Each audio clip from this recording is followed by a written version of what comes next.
Hi, thank you for joining us. My name is Greg Sizemore, and I'm the president and founder of the Construction Users Roundtable.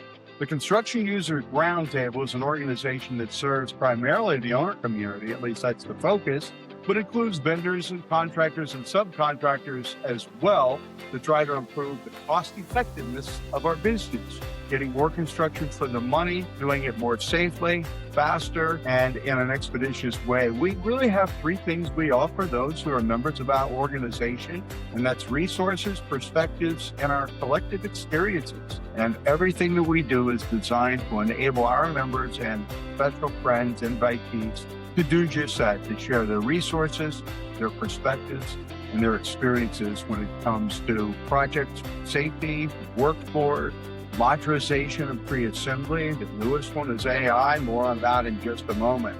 So if you're interested in learning more about our organization, I would invite you to explore our website, CURT.org. It's just that simple, CURT.org is the website, and on there is contact information that you're welcome to phone, emails you're welcome to send to, and we will help you understand whether or not it's a good fit for you in terms of value. You're listening to Construction Connections, powered by CURT. And the purpose of these podcasts is to bring a variety of guests from time to time to do just what I said before, to share their experiences, their perspectives, and their resources with you, our listeners. So we're glad that you joined us today. If you're interested also in linking up with the organization, we have a special event coming up on June the 9th, right here in Greater Cincinnati. In fact, it's at the Marriott Airport Hotel at the Greater Cincinnati Airport. And it's Construction Leadership in the Age of AI, and how artificial intelligence is changing the way we do projects and make decisions. We have a whole panel of experts who are going to gather there with us. And if you're interested in being a part of that, you can find us on CURT.org or more directly, CURTEvents.com. We're in both of those places. So we invite you to be a part of this. It's a stellar rock star studded panel and speakers and presentations. They'll help you understand and navigate these very choppy, ever-changing AI waters to just do more construction for the money. Construction is hard. CURT wants to be out there helping. I'm very happy today to introduce to you our special guest, Miss Stephanie Hall. Stephanie, thank you for joining us. And Stephanie and I go way back, and that is that she was once a student of mine at the highly esteemed construction management program at the University of Cincinnati, where I am honored to be an adjunct and have for many, many years. Stephanie, it's good to see you again. Thanks for joining us and taking time to be with us. Absolutely. Thank you so much to see you again, Professor. Greg, we've been in this industry far too long to use those old terms, and it's so good to see you again, and thank you for joining us. So I'm intrigued by JD Rack Excavation. Share with us a little bit of the story of JD Rack. Help us understand the context of the comments and the questions that we're going to deal with, but help us understand who JD Rack is and what they do and how you've got involved. I'm very proud to say you're the CEO now and have been for the past 2.5 years. So congratulations on that Thank leadership you. role. Thank But you. tell us a little bit more about JD Rack. Absolutely. So JD Rack was created back in 1932. So we're coming up on our 100-year anniversary. The company has gone through many generations of the family. I am not part of the family. So it was a huge stepping stone for not only myself, but for the family to allow me to come in and be their first female non-family member CEO. This is a large step, a big Yes. feat, though. Yes. We do site work and excavation and site utilities.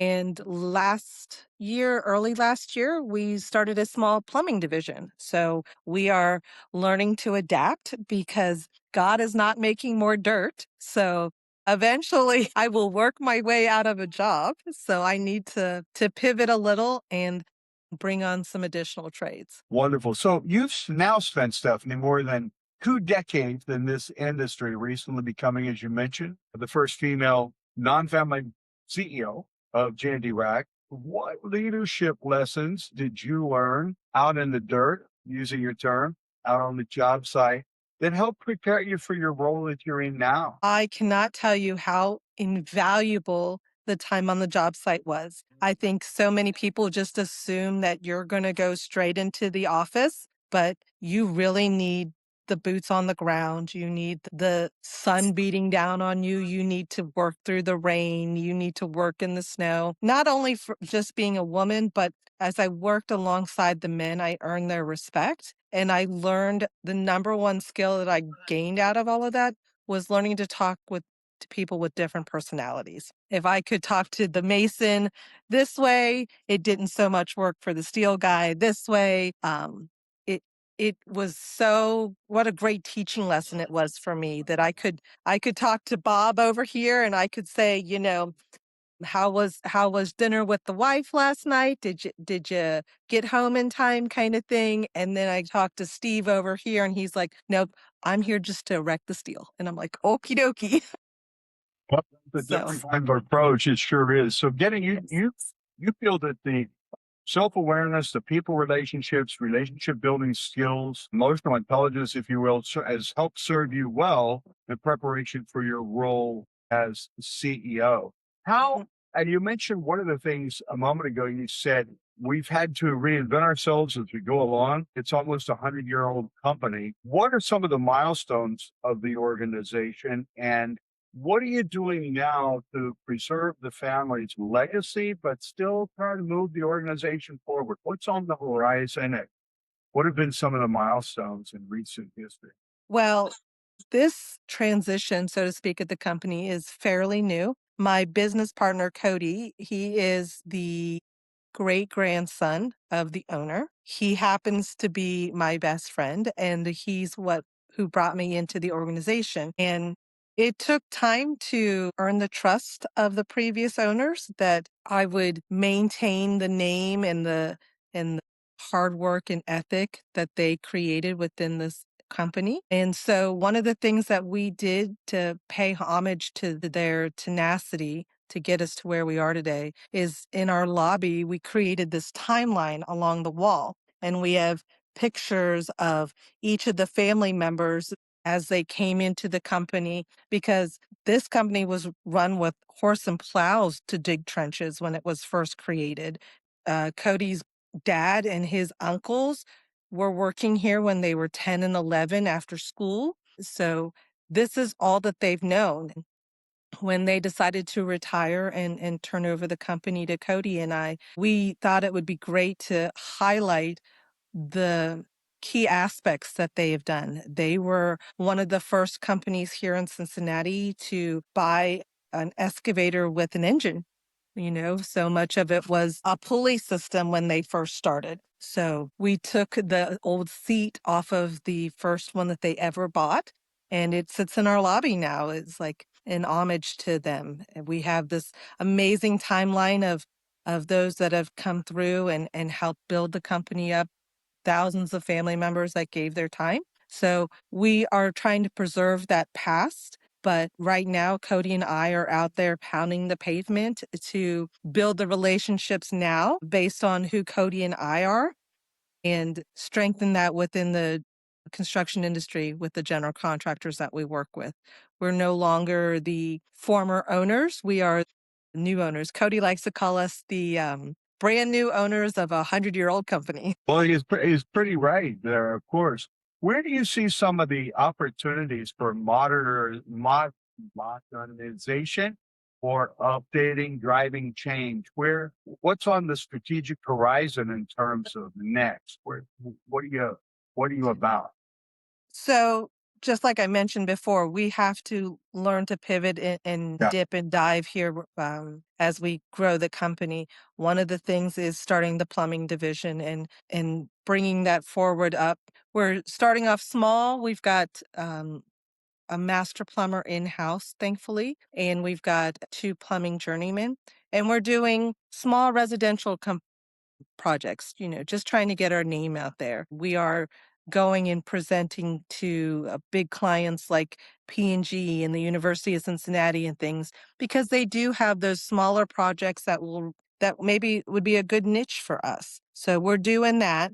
But then we're also jumping into the bandwagon of AI, like you were talking about with your convention coming up. We have a couple of our dozers now that are GPS enabled and they can grade by themselves. I still prefer to have my guy in the seat. I still prefer to have an operator there just for safety concerns and things like that. But it does help reduce the amount of time of setting up stakes and grade lines and things like that. These machines can do it themselves. Interesting. So, the industry continues to struggle with workforce. You and I, before we went live on the show, talked about, workforce needs and workforce development challenges. From your perspective, are we getting something wrong here? And what are you folks doing to attract and retain people? Is there anything special? Why have, like you said, thousands of families came through and built the organization, JD Rack? What is it about your organization that you think they might find attractive that they might not get in other places? What works for us is we treat people like family. We've brought employees on when they were 18, 19, right coming out of high school, and they have been with us for 20, 30 years. We have not had high rollover or turnover or anything like that. We have dedicated guys who understand the goal and the drive and the focus of the company and are willing to participate in that. But I am going to be 100% honest with you. It is very hard to get workforce. My perspective is it's hard to compete with the flashy and the sensationalization of technology. Before, when I first came into the industry, it was getting in front of the parents and saying, hey, a career in construction's not that bad. Don't push your kid to college. I I went to college, I enjoyed college, but a career in the trades is a great thing. But we always had those parents that were like, I don't want them just to swing a hammer and, you know, pick up trash and things like that. And it took forever to get past that barricade with the parents. And now it's convincing the kids. They want that immediate gratification, that post on social network that says, I did this, I did this. And they don't understand that it takes 6, 8 months to put in an entire storm system in.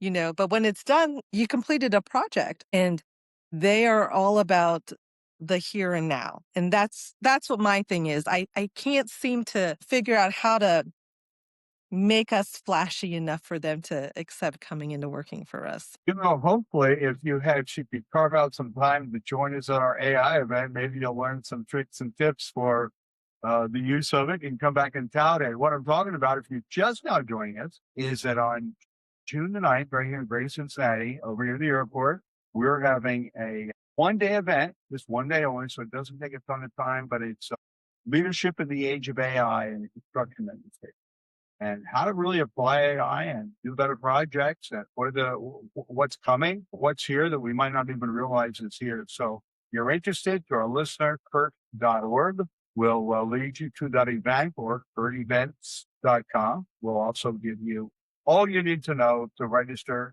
and the details in the agenda. So, Stephanie, you've spoken openly about being one of the few ladies in construction, and of course, when you graduated back in around 2000, you were really a unique component of the business. It hasn't changed as much as it needs to, or that it should have. What is the biggest barrier in keeping young ladies in the industry, attracting them to the industry, and accommodating them while they pursue their careers? Give us some of your thoughts and perspectives on that. Women in construction. What about it? Well, first of all, we're badasses. So that's my plug for women in construction.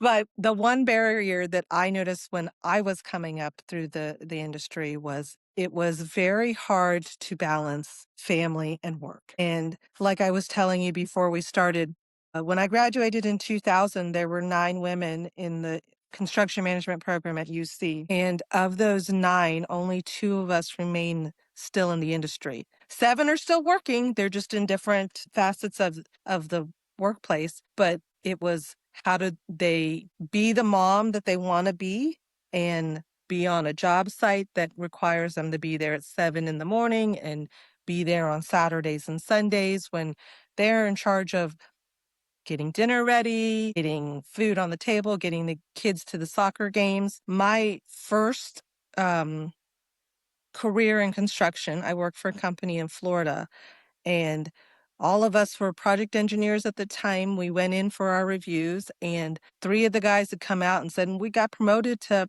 assistant project manager. I'm like, that's awesome.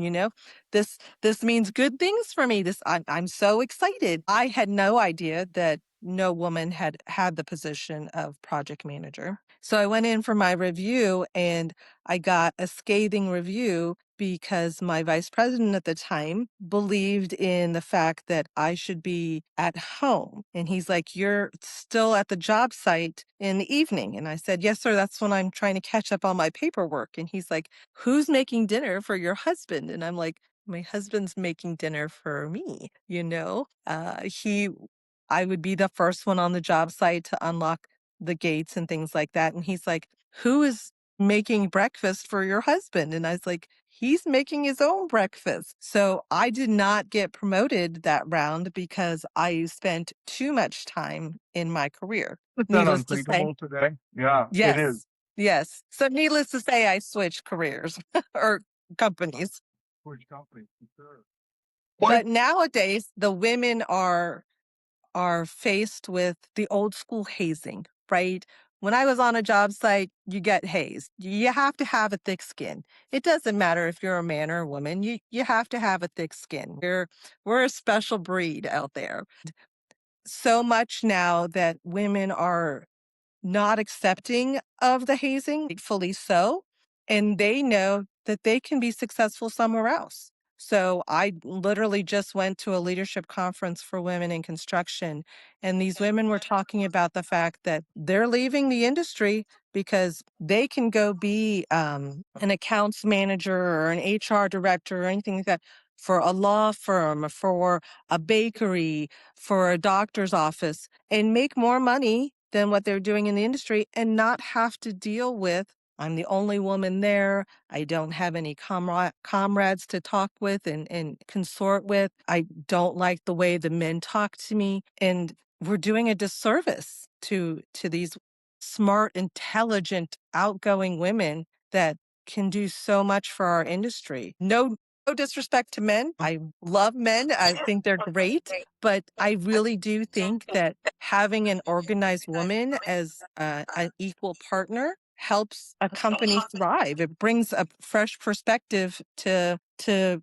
age-old problem of how are we going to solve this? How are we going to get enough guys on this job site? So you're so right on that. Recently, well, the last couple of years, Kurt saw that reality and addressed it by developing our Women in Construction initiative. And we brought in one of the industry's leading consultants and leaders in that space, Dr. Gretchen Gagel, who first started her career here in the United States and then has some consulting practice in Australia and also here in the United States. She's terrific, but we take small cohorts of ladies from a cross section of industry owners, contractors, and subs and develop them. And it's called the Women in Construction Initiative.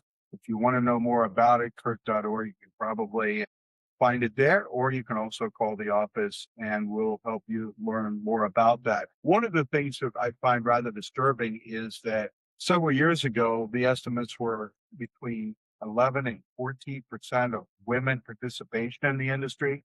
Today, it's still 11 to 14%. So even though we've improved facilities at a lot of job sites, there's been a zero tolerance for harassment. We've tried to do things like the Women in Construction education, training, empowerment. There's been a lot of things, but it still isn't reflective of the nation's demographic, though. 50-50 plus or minus a percent split of men and women in the workforce. Are there some ideas that you and perhaps those at JD Rack have explored in order to attract more women to your particular enterprise? I love to go speak at elementary schools and middle schools Because if you go wait to the high school, those kids have their minds already made up. They kind of know what they want to do. So seek out the elementary schools and the middle schools to just show the students, both boys and girls, that women can do anything. I do a cute little skit where I come in jeans and a t-shirt and a hard hat and my safety vest, and I'm pushing a broom. And then I say 5 years later, I've got a colored shirt on now. I'm a project manager, and then I put a blazer on, and now I'm CEO and I run the company, kind of thing. So I can show them the progression of it. But some of the fun things I take too is I make like baseball cards. Remember when we were younger and Chris Sabo is my favorite Reds player. I have his baseball card, right? And on it would have all of his stats. So I made baseball cards for each position in our company. And so the front of it has a picture of my operator. And then on the back of it, it says, no college education required. He can make about $80,000 to $90,000 a year. He learns these skills. He has OSHA training. And the kids are just blown away by the money. They're like, holy cow, I can make this money. And I'm like, yes, you can. So I feel the need to get out in front of the youth as quickly as possible, and just, you can do this. I volunteer with the Girl Scouts, and I was able to have a plumbing race with them. And we showed them how to unclog a toilet. And one of the little girls sent me a thank you note and said, came home and like 2 weeks later, our toilet clogged and Dad was going to call a plumber. And I said, let me try. And she fixed it, and the dad was blown away. And I was like, okay, maybe, just maybe she'll Awesome. go into it. That's awesome. You feel a little bit like one person showing that, but I do believe that as you promote and as others behind you promote, that we'll see the culture on the job site change. Where have you seen positive changes in the job site culture relative to women involvement, women engagement? When I make it personal, when Okay. I had an issue on a job site and we had a form of hazing, and I called a safety stand down, and I made the situation specifically to me. It wasn't directed to me, but I made it specifically to me. And I stood on a job site in front of like 200 guys, and I said, the nonsense of writing stuff in portalets on stud walls, it's done with. I said, I am somebody's wife. What if this was your wife? I said, I am somebody's mother. What if somebody wrote this about your mom? I am somebody's sister. And I made it directly impactful to them to make them think that, holy crap, yeah, if this had happened to my mom, I would have been really upset. So I think that making it personal to the workforce gives them an eye-opening versus just like, don't do that, that's not nice, kind of thing. Right. Yeah, I would agree. And, once it's modeled and once there is that sensitivity to it, what I'm seeing at the university, and by the way, for those of you listening, you've heard us refer to UC a few times. It stands for the University of Cincinnati, here in Cincinnati, where Kurt's headquartered. But I see a lot of younger men really supporting women engagement in the industry. They're reaching out, they're treating with respect. I'm sure there are exceptions. There's a bell curve out there. But for the most part, we're not where we need to be, but we're certainly not where we used to be Exactly. in terms of acceptance. Talk to us a little bit about the impact that maybe mentorship has played in your professional development. What were the characteristics of those who were meaningful in your growth and development? What were their characteristics that you found impressive and, in fact, life changing? Well, my number one mentor, of course, was my dad. He's who put me into construction, who said, you're doing this. There's no other option for you. And I absolutely love it. And his process with that was, you can do anything. I was the only girl in the shop class in high school when he made me enroll for that. When all of my girlfriends were taking home ec, he's like, you're doing shop class. You're doing it. And I'm like, okay.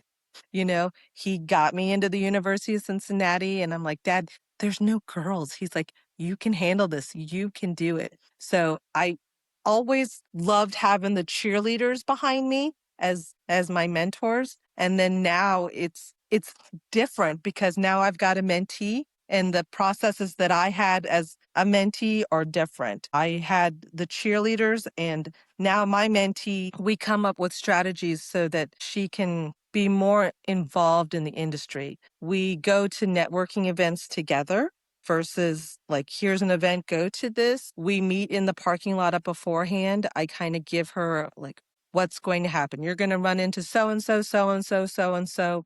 You need to know them. You need to remember their name, give a good firm handshake, and I will walk around the room with her and introduce her, and I won't leave her side unless she goes like that. That's my little sign that says, I can handle this. You can That's move it. on to the next person. And then when we're done with the event, we talk on the ride home about who do we need to follow up with? What did you like? What didn't you like? And this time around, the mentor-mentee relationship is more hand-holding so that she gets her sea legs shaken off and she can stand on her own 2 feet. Yeah, that's wonderful. You know, what I'm hearing, there's, I think, a subtle difference between mentorship and sponsorship. Sponsorship is more assertive, more, I'm going to make this happen. I'm going to open the door. I want to make sure you have a bat in your hand. You got to swing it. You got to make the hit. Right? I need to make sure that you're on the team and get the bat rather than just talking about the team and the way the game's played. That's mentorship.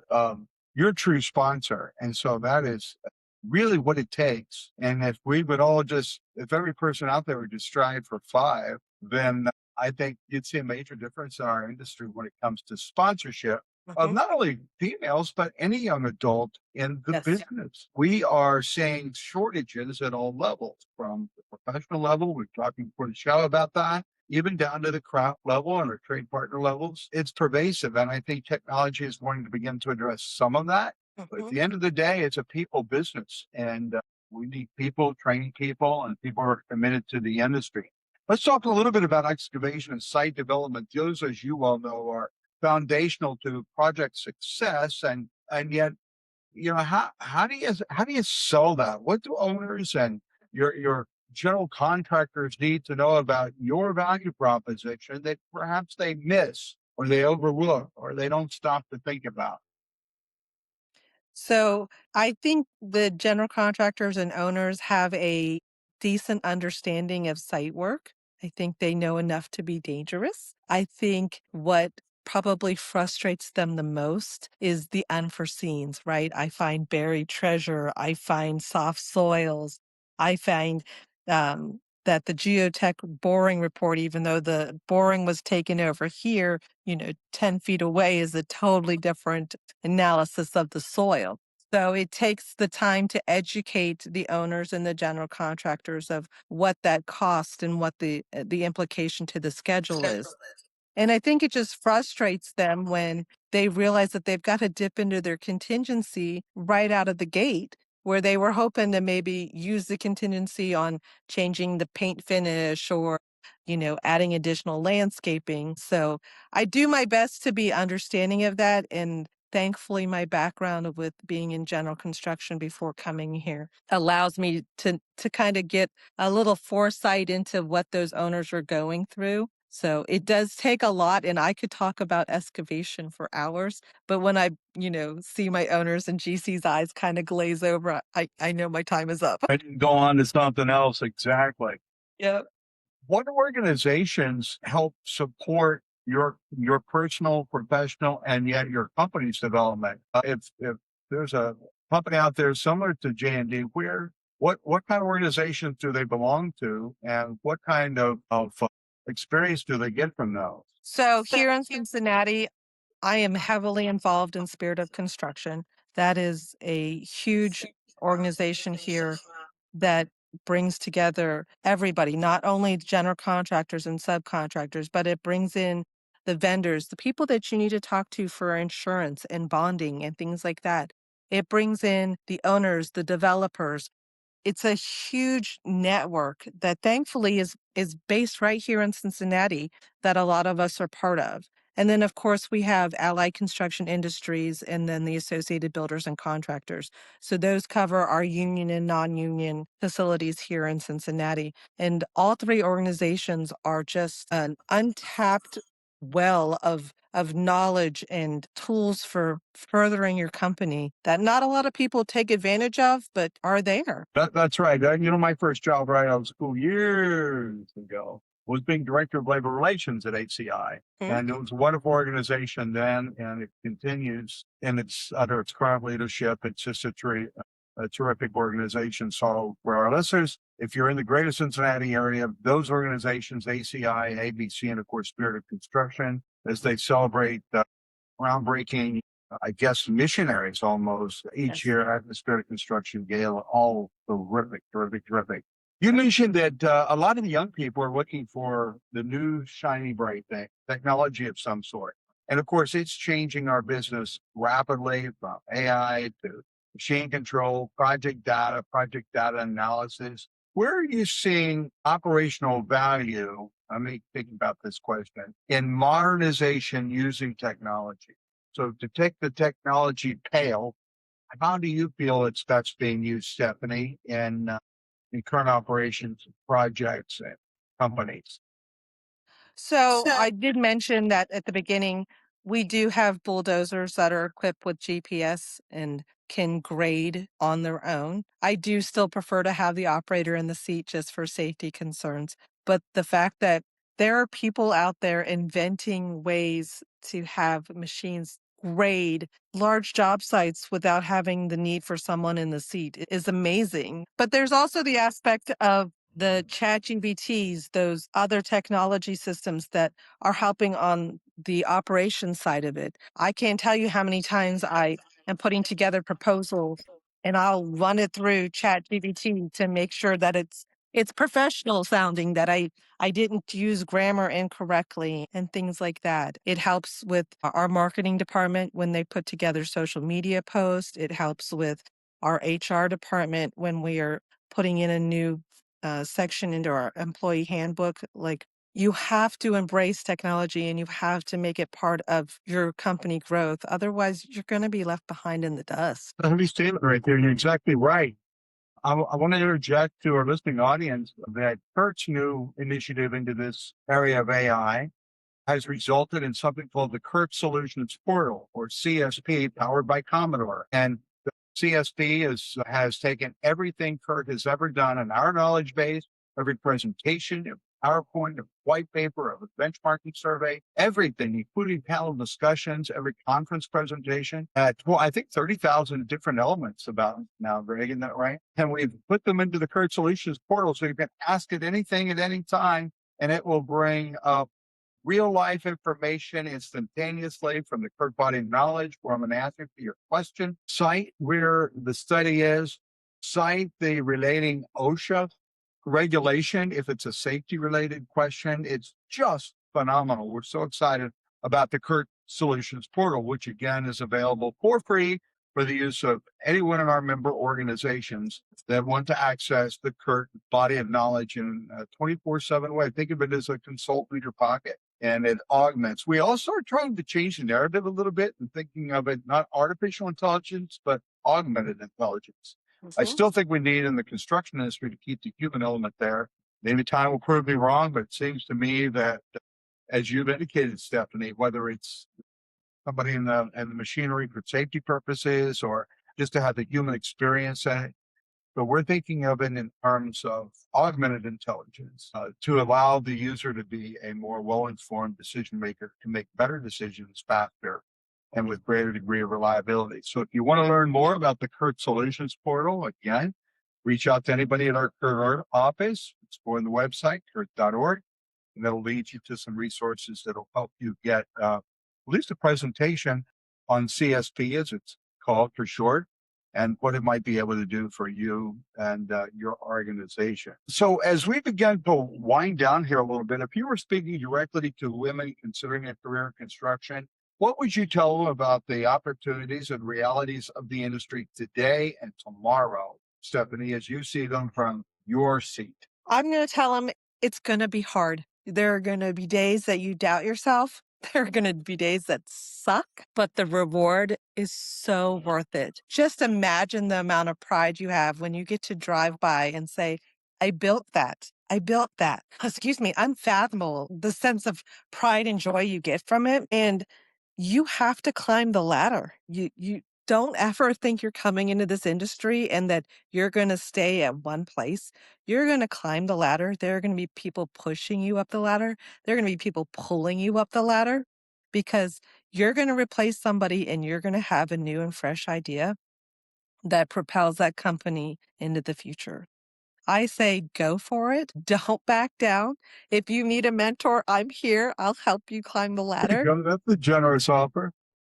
But yes, stick with it. We definitely need more women in this industry. I love your passion, Stephanie, and it certainly comes across even in our conversation. Is there a question that you thought I would ask that I just haven't asked yet that you'd like to comment on or address? Just I thought I'd give thought you you a would ask me why I switched from general contracting to the subcontracting world. well, let's go ahead and answer that then. More money. The subs Okay. make all the money. I'm just kidding. Okay. Well, there's some that will agree and some will disagree, I'm sure. I am grateful for the time I had in the general contracting world. It taught me a lot about all of the divisions that are part of building a building, but the timing of coming into the sub world in my life couldn't have come at a better time. I thought I was done learning, and I am learning exuberant amount of things about dirt every day. That's Learning about fantastic. storm piping and sanitary piping and the percentage of fall, things that I took for granted as a general contractor that my subcontractors knew and they're extremely knowledgeable, but to now live and breathe it every day, like I'm grateful for the experience. Your passion comes across. You have been very thoughtful in your responses, and we certainly wish you all the best. You are listening to Construction Connections, powered by Kurt, and our guest today has been Stephanie Hall, and she is the CEO of JD Rack Excavation. And it has been a joy, Stephanie, A, to catch up for, well, we won't say how many years ago, but a lot, and B, to find the fire still burning bright, still burning intensely, as exhibited, expressed by your passion for the business, your passion for your particular company, and your passion for women in construction. So for that, I thank you so much for joining us and being a part of this. Thank you so much, Greg. I had a great time talking to you. It was great to catch up, and do stay in touch. Will do. You've been listening to Construction Connection, powered by Kurt. We'll see you next time.